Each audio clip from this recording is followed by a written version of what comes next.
I hope you like Laurels because today you're gonna get twice as many Laurels as your average bike media outlet. That's right, it's that time of year again where I share with you guys some of my favorite gear and some of my favorite bikes from the year. This video specifically, I'm gonna talk about the most supple gear of 2021. What a year it's been. Thank God it's almost over. Before we get to the big prize, the most prestigious award in all of the bike industry, first, some honorable mentions. This year saw me reviewing lots of alt bar bikes, flat bar bikes, mountain bikes, whatever you want to call them. And in all the review bikes, the first thing I put on them to make them more rideable for me were some ESI silicone grips. Some people love them, some people hate them. They're definitely a pain to kind of put on and take off, but these things are so squishy and so comfortable. With my hand and wrist issues, these transform bikes, which would have been unrideable, to something that's almost fun.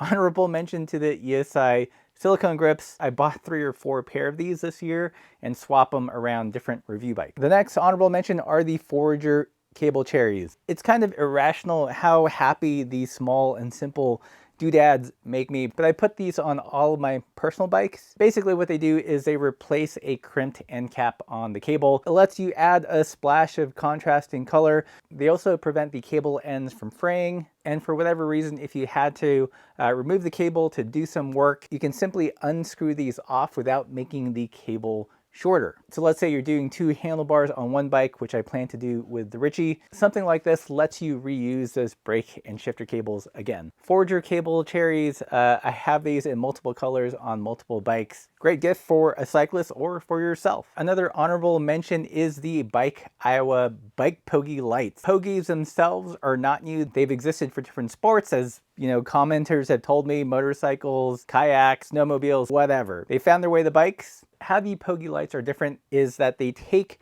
the Pogie form, use a lighter weight material, and thereby extending the range in which you would use a Pogie. They don't have to be relegated for winter anymore. They're actually perfect for spring and fall. So far, to my knowledge, they're the only ones making a lightweight Pogie like this that works well both for alt bars as well as drop bars. Pogie lights, definitely one of those surprise items that I didn't think I would like as much, but I think they're just brilliant. All right, guys, it's time for all the marbles. Well, almost. The 2 runner-ups are Jack the Bike Rack and the Twisted Tea Bag Support by Swood. Both of these solve a lot of problems for people that carry things on the front of their bike. Namely, both of them provide a standoff so the bag isn't rubbing on your head tube, and they also act as a support or an uplift to keep the bags off your front tire. I've been going back and forth the last couple of weeks trying to decide which I like better, and for me, I use both equally. There are definitely times when Jack the Rack is the better choice, but there are also times when I would prefer to use the Swood. I don't think it's an either or proposition,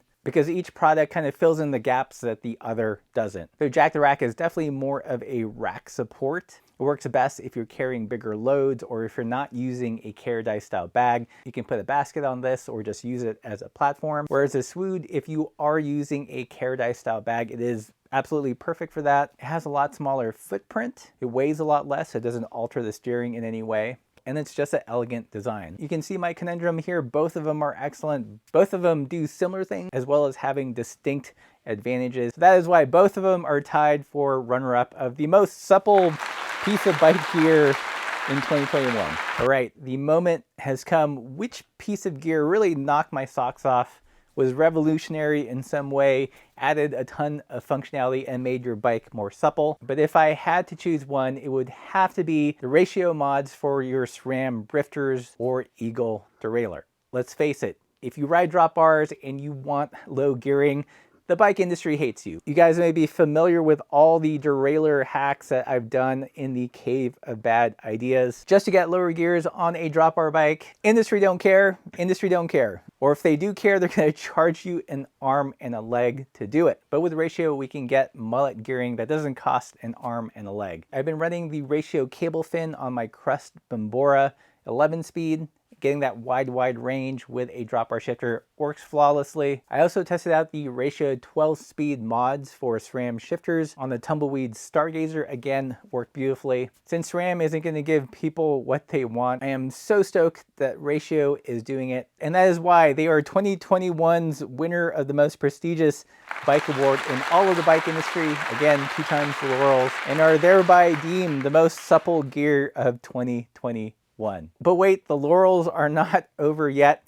I still have to crown, or double crown, that sounds kind of weird, the most supple bike of the year. That will happen next week, so stay tuned for that. If you guys found this video helpful or entertaining, please consider supporting the channel by joining us on Patreon, where you get lots of access to giveaways and discount codes, or pick up something from the merch store. We are shutting it down this Saturday, so if you want to buy a stem cap for someone you love or for yourself, it's okay to love yourself, man. Self-care. Check out the links in the description below, and as always, keep the supple side down.